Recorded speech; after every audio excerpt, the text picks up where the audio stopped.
Kênh Ha Uyên Uyên hay Ha Uyên Uyên 1986 xin chào quý vị và các bạn. Hà Nội đã vào đông, thời tiết sương mù đang bao trùm.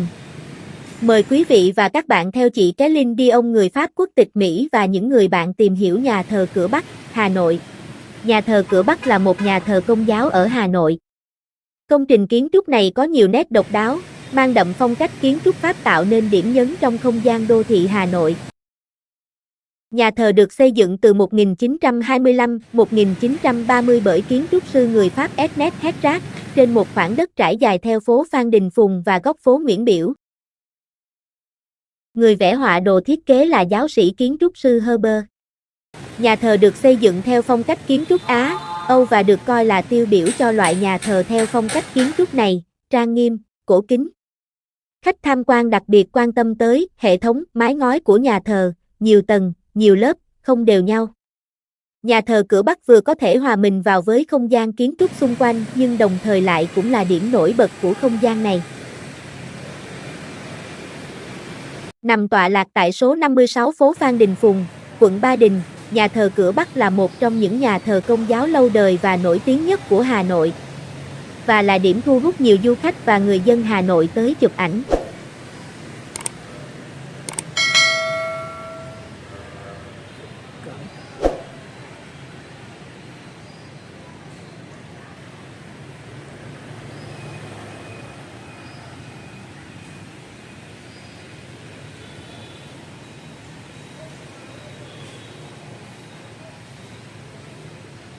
Nhà thờ mang tên chính thức là Giáo đường Kính Nữ Vương Các Thánh, lấy từ ý Đức Mẹ là nữ vương của tất cả các thánh.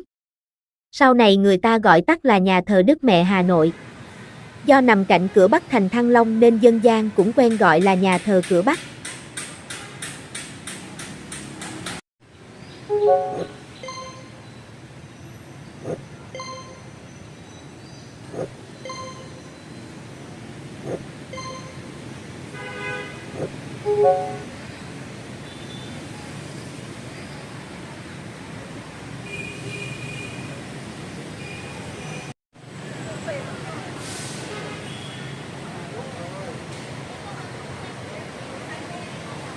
Những ngày này, nhà thờ đang trong công tác chuẩn bị đón lễ Giáng sinh cuối năm 2023 và chào đón năm mới 2024. Những giáo dân đang tập trung về giáo đường thiết kế đường hoa, trang trí cây cảnh, làm sao vàng, hang đá và cây thông Noel ngay trong khuôn viên nhà thờ. Các công trình được thiết kế sáng tạo có sự kết hợp giữa hình khối, mặt nước và ánh sáng khi hoàn tất sẽ làm nên không gian lung linh huyền ảo cho khu vực quanh nhà thờ. Hệ thống mái ngói của nhà thờ Cửa Bắc được kéo suốt từ gác chuông qua mái vòm tới các không gian chính và phụ, tạo một cảm giác quen thuộc giống trong những ngôi đình chùa truyền thống của làng quê Việt Nam.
Về không gian bên trong, nhà thờ cửa Bắc có không gian lớn hình chữ nhật kéo dài với hai hàng cột song song theo hai phía, được chia cân đối thành một không gian đón tiếp nhỏ và một cung thánh. Nội thất bên trong được sắp xếp, trang trí hoàn toàn theo thiết kế nhà thờ châu Âu. Vị trí trung tâm trên gian cung thánh là bức tượng nhỏ Đức Mẹ Maria bế hài nhi Giêsu với bộ áo choàng màu xanh, nền trắng xung quanh. Tượng Chúa chịu nạn, ảnh tượng các thánh được bài trí xung quanh. Hệ thống ghế ngồi, ghế quỳ trong nhà thờ với tông màu tối được sắp xếp ngay ngắn. Sau mỗi ghế ngồi, có cả sách lễ bằng tiếng Anh, tiếng Việt để tiện cho những người nước ngoài đến tham dự cho dễ hòa nhập. Xin mời quý vị và các bạn chiêm ngưỡng kiến trúc nội thất bên trong nhà thờ cửa Bắc Hà Nội.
Đã gần một thế kỷ trôi qua, cũng đã qua vài lần tu sửa nhưng đến nay nhà thờ Cửa Bắc vẫn còn giữ được nét cổ kính, nguyên sơ.